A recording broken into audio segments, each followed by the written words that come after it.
신의로 마지막 챕터입니다. 창의성 및 인성교육인데요. 이 창의성 및 인성교육은요, 실은 예술경험, 자연탐구 이렇게 영역 안에 들어가 있었어요. 그런데 누리과정의 입장이 창의성과 인성교육을 5개 영역 중 어느 특정 영역에서 다루는 게 아니라 5개 영역 전체에서 창의성과 인성교육을 모두 골고루 다루겠다는 입장으로 바뀌게 되면서 창의성과 인성교육을 특정 영역에 배치하지 않고 별도로 따로 떼서 여러분들께 강의를 하게 됐습니다. 그래서 그 전에는 창의성과 관련해서는 예술경험, 자연탐구, 그리고 인성교육은 사회관계 안에 어떤 하위 파트로 했었거든요. 그런데 누리과정의 입장이 바뀌면서 5개 영역에서 가져와서 5개 영역에서 따로 떼서 별도의 영역으로 하면서 5개 영역 안에서 골고루 하게 하라. 그래서 실은 우리가 창의성이 그렇죠. 신체운동 건강에서도 당연히 나오고 예술경험에서 나오고 그다음에 자연탐구에서 나오고 실은 신체운동 건강의 어떤 그 파트가 예술경험 동작교육, 움직임에 다 들어가잖아요. 그리고 의사소통도 뭐 이야기, 짓기, 이야기 상상하기 모두 창의성과 관련되어 있고 사회성과 관련해서도 어떤 부분일까요? 우리가 공감이나 또 이제 조망 수용을 하려면 그 사람의 어떤 생각을 추론해 보는 거니까 거기에 대한 열린 생각이 있어야 될 것 같아요. 사회관계에서도 창의성이 필요할 것 같습니다. 그리고 인성교육, 우리 인간의 캐릭터를 만드는 게 인성교육인데요. 우리의 어떤 특성을 5개 영역 전체 안에서 다 발달하게 되죠. 그래서 누리과정의 입장이 그렇게 바뀌었습니다. 그렇게 되면서 별도로 하게 되고요. 자, 창의성 교육은 우리가 창의 인성 교육을 묶었지만 실은 창의성 교육과 인성 교육의 이론들은 각각 분리되어 있는 상황이에요. 그리고 전체 2019 개정 누리과정에서 어떤 부분이 또 창의성 인성과 만나는지 보겠습니다. 자, 창의성 교육은요, 창의성이 뭔지를 얘기할 거고요. 그 다음에 창의성 이론의 이해, 창의성의 이론적 관점 보는 거고, 그 다음에 구체적인 창의성 이론, 어떤 전략들이 나오고 있어요. 그래서 이 창의성 이론에 근거해서 아이들에게 창의성 교육은 어떻게 해야 되는지, 이 창의성과 관련해서 어떻게 창의성 교육으로 발달했는지 보면, 창의성은 실은 영재들 또는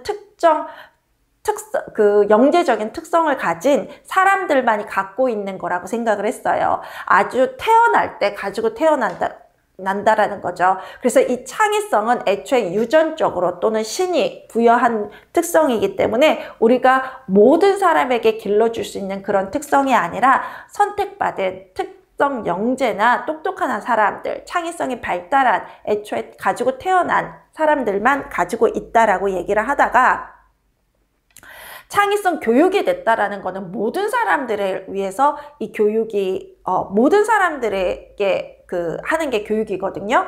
교육이 됐다라는 것은 특정 영재를 위한 교육이 아니라요. 모든 사람을 위한 학교 교육에서 창의성 교육을 하기 시작했다라는 거예요.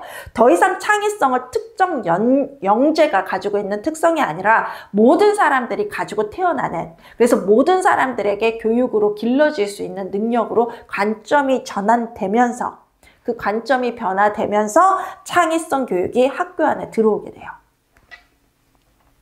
그리고 이 창의성과 관련해서 굉장히 재밌는 건요. 여기 있는 창의성 이론의 학자들이 있잖아요. 이 학자들이 교육학자들이 아니라 경제학자들이에요. 그래서 경제학에서 이 이론들을 많이 가지고 오는데요. 경제학에서 창의성이 왜 필요할까요? 예를 들어서 오스본은 광고회사의 대표 같은 사람이었다라고 해요.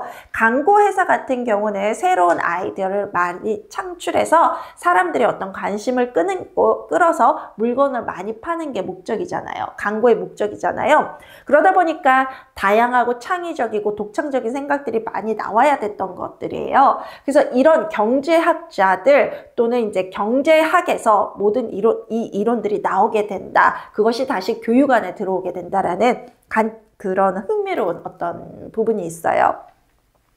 그래서 제가 미국에서 공부를 할 때,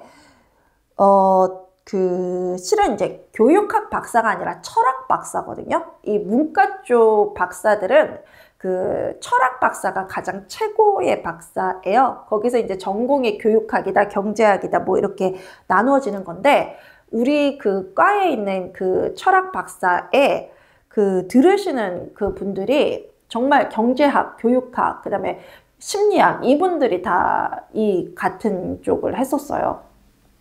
그래서 클래스메이트 중에 MBA 졸업하고 오는 사람이 있거든요. MBA란 M이 마스터를 뜻해요. 석사를 뜻하죠. 그 다음에 B는 비즈니스, A는 아트인데 이 경제학을 비즈니스 아트라고 해요. 그 문과 쪽이다. 그쪽이에요. 문과 쪽 이론인 거고 그 다음에 석사, MBA 석사과정인데 그러면 석사 다음 박사잖아요. 근데 박사과정, MBA 박사과정 들어본 적 있어요? 없죠. 따로. 철학 박사로 묶여지기 때문이에요. 철학 박사를 하면서 내 전공이 뭐다 이렇게 들어가기 때문인데 마찬가지로 이 철학 박사 안에 교육학이 들어가 있어요. 물론 교육학 박사라고 따로 있는데요. 권위는 철학 박사가 더 높아요. 그래서 선생님들이 만약 미국 유학을 가거나 그 박사과정을 한국에서 할 때 교육학 박사를 하시면 안 돼요. 그 권위가 낮은 거예요. 철학 박사를 하셔야 그 권위가 인정되고 이제 교수나 이런 쪽으로 가기에 더 좋습니다. 그래서 클래스메이트 중에 MBA 출신들이 저는 있었던 걸로 기억나요. 그래서 실제 제가 그 박사과정에서 어떤 과목들은 너가 배운 그 교육학적 지식이나 어떤 교육 설계를 그런 어떤 기업을 위해서 하라. 기업의 문제점을 찾아내고 그 기업을 위해서 하라 그래서 제가 가진 그 원서 중에 하나가 각 이렇게 큰 기업들 있잖아요. 월마트나 애플이나 뭐 이런 유명한 그런 세계적으로 유명한 기업들, 그 기업들이 가지고 있는 문제를 서술한 그런 것들이 있어요. 그래서 너가 이 애플이라는 회사에 이런 문제가 발생했어. 너가 이 문제를 어떻게 해결할래? 이 문제를 해결하기 위한 인스트럭셔널 디자인, 교육 설계안을 짜. 그래서 그 사람들을 교육하는 휴먼 리소스라고 해서 그 회사의 그 직원들을 교육하기 위한 교육 설계를 짜.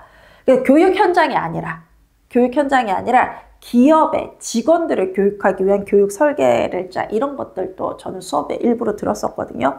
그래서 실은 우리 교육은요, 선생님, 어떤 특정 교육학 이론이 된 게 아니라 정말 각지의 모든 이론들이 다 와서 우리 연령에 맞는 아이들을 위해서 그 이론들을 교육적으로 해석해내는 게 우리의 일이에요. 그래서 뭐 심리학적 이론도 있었고 그게 유아 발달 및 심리고 또 이제 이렇게 경제학 쪽이 있는데 실은 창의성 교육 외에는 경제학의 이론이 들어오는 경우는 잘 없죠. 근데 창의성이 그런 특성을 가지고 있어요. 그래서 요거 설명드릴 때 경제학에서 뭐 이런 얘기들을 계속 제가 드릴 거예요.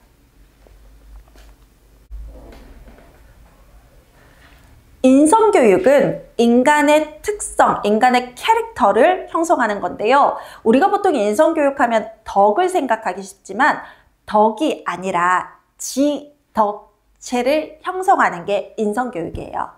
그래서 지식이 없으면 그 지식을 행할 수가 없고 그 지식을 마음으로 받아들일 수가 없거든요. 그래서 옳고 그름을 알고 옳은 것을 행하고 옳은 것을 따르고자 하는 마음, 이게 지덕체 세 가지가 돼야 인성이 형성된 겁니다. 그래서 솔직히 말하면 지식 없는 체와 덕은 없다 그래요. 그래서 여기에서도 지덕체 얘기가 나올 거고 그 인성을 교육하는 방법 그리고 인성의 특성에 대한 얘기가 나올 거고 인성 이론들이 나오게 됩니다. 제가 이 배치를 이렇게 했는데 실은 요 창의성 교육과 만나서 인성이론과 특성이론과 인성이론을 앞으로 묶고 인성교육을 뒤로 빼도 될 것 같기는 해요. 근데 이 인성 덕목 때문에 제가 인성교육을 저 뒤로 못하고 앞으로 뺀 것 같아요. 원래는 아이들의 특성이나 이론적인 배경을 한 다음에 모든 걸 교육에 연결시키잖아요. 근데 특이하게 인성교육은 인성교육을 먼저 얘기해야 이 부분들이 얘기가 되더라고요. 재밌죠? 그래요.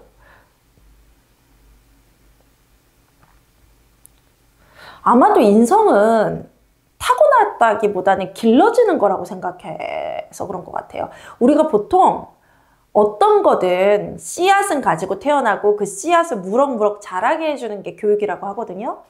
근데 이상하게 인성은요, 그 씨앗을 길러준다라기보단 뭔가 교육시키는 게 먼저고, 교육에 따라서 아이들이 형성해가는 어떤 백지설에 근거하고 있어요, 인성이. 그래서 저는 좀 인성교육을 할 때마다 조금 의아하거든요. 이게 이렇게 우리 아이들이 가진 자연스러운 본성을 지켜주는 게 아니라 이렇게 백지설, 뭔가 백지설에 근거해서 하나하나 심어주는 게 과연 인성이라고 할 수 있나? 라는 의문을 개인적으로 가지고는 있어요. 그래서 이 배치가 이렇게 되더라고요. 백지설에 근거하면 이런 본질을 뜻하는 게 아니라 우리가 백지니까 교육, 환경 결정론에 근거해서 교육을 시키는 거잖아요. 그래서 배치가 이렇게 될 수밖에 없더라고요. 그리고 2019 개정 누리과정과 관련해서는요, 인성교육진흥법이라는 법이 있어요. 현존하고 있고 시험 문제도 나온 법이고요. 그리고 인성교육 연수자료에 인성교육이란 자료가 있습니다. 이렇게 인성 및 창의성 및 인성교육에 대해서 알아볼 거고,